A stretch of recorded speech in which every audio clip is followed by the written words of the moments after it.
how we think we should approach this, that recognizes the military alone cannot solve these problems, that we have to have a significant military force, but that it has to be combined with a diplomatic effort and development effort that can stabilize the region, and it has to be focused on the true problem, which is violent extremists that can project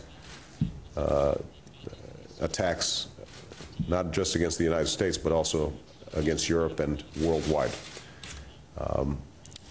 I think that the strategy we put forward can and will be successful, but we've got to be disciplined, we've got to be coordinated, and we've got to execute. And Germany, I am thanked Chancellor Merkel for the extraordinary efforts that have already been made by the German people, both in terms of resources and troops. We do expect that all NATO partners are going to contribute to these efforts.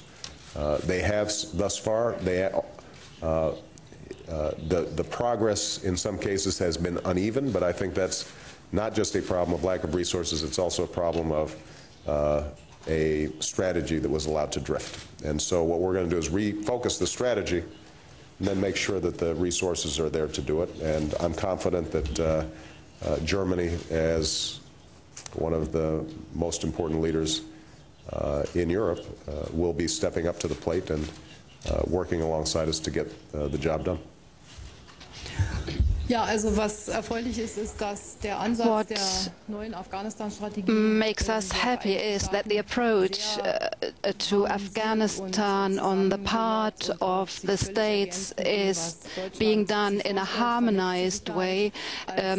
It is as is endeavored by Germany, a security a network, and the goal that in Afghanistan people can defend themselves, and this is the right approach.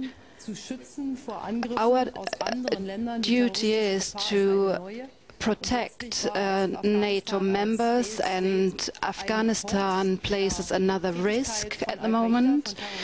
Al-Qaeda's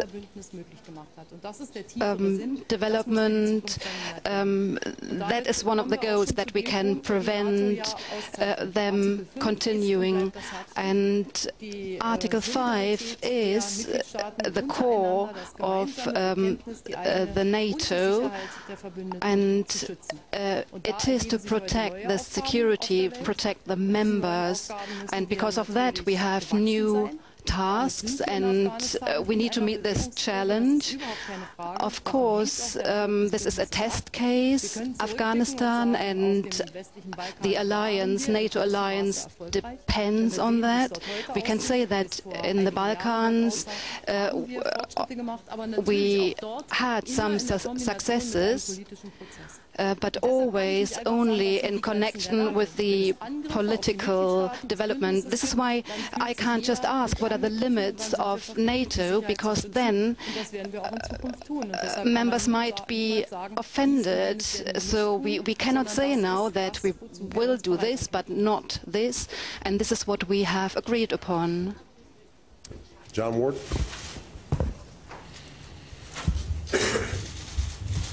Thank you, Mr. President. I'm going to read my question. I hope that's not too much of a breaching protocol here. I have a question about surplus and deficit countries and trade imbalances. Mr. President, you said in London that the world may not be able to rely any longer on the U.S. as a, quote, voracious consumer market. Did you talk with Chancellor Merkel about Germany's enormous trade surplus and its impact on the global economy going forward? And Madam Chancellor, some say that Wall Street's excess was fueled by easy money supplied from surplus countries such as yourself, and that another large bubble and burst is inevitable if Germany and China and others do not move closer to balance. What is your response to that? Okay. Well, John, I do think that even as we are trying to solve the immediate crisis, we've got to learn some lessons from the previous years to figure out how do we avoid another crisis. And if you look at the U.S. economy, what we've seen is a series of bubbles and then busts. Much of it having to do with huge flows of capital into speculative sectors of the economy. Part of the problem that we saw was a lack of regulatory oversight, and so we're moving very aggressively on that front. And in the short term, my biggest concern is how do I just make sure that people get back to work? So our stimulus package, our efforts to stabilize the housing market, our efforts to remove the toxic assets from the banks so that banks start lending more effectively and businesses can open and people can get hired again. All that is focused on my top priority right now, which is making sure that we're no longer hemorrhaging jobs and we start creating jobs. As we emerge from the crisis, though, we're going to have to take a look at how do we ensure a term that Chancellor Merkel spoke quite a bit about at the summit, and that is sustainable economic growth. And in order for growth to be sustainable, it can't be based on speculation. It can't be based on overheated financial markets or overheated housing markets or U.S. consumers maxing out on their credit cards or us sustaining nonstop deficit spending as far as the eye can see. So once we've stabilized the economy, we're going to have to start bringing these huge deficits that our government is running, we're going to have to start bringing those down. Families are going to have to start making more prudent decisions about spending and increasing their savings rate.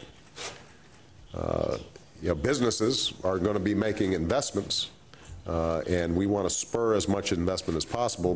But the whole point is to move from a borrow and spend economy to a save and invest economy.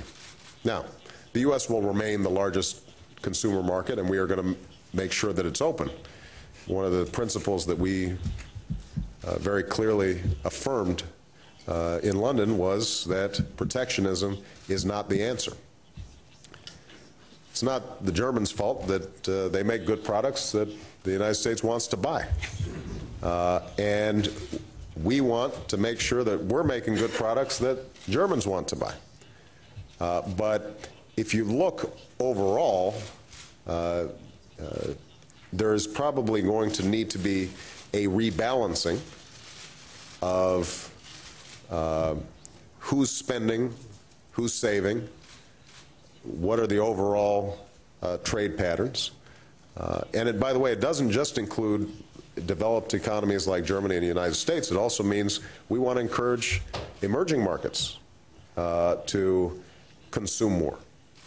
If you start seeing China and India improve the living standards of its people, now those are huge markets where we can sell. And that's why the last 2 days that I've spent talking about the international economy relates directly to the jobs that are being lost in the United States. I know this was a long answer, but it was a big question. The bottom line is that as long as the United States and Germany are keeping our open trading relationship, as long as our approach to currency is one that ensures fairness, which generally speaking, the relationship between the United States and European central banks has been very cooperative and very solid. As long as we have proper rules of the road and regulatory frameworks in place, then the key is to have friendly economic competition, the United States making the best products, making the best decisions, making the best investments, and Germany doing the same, and then all of us can do well together.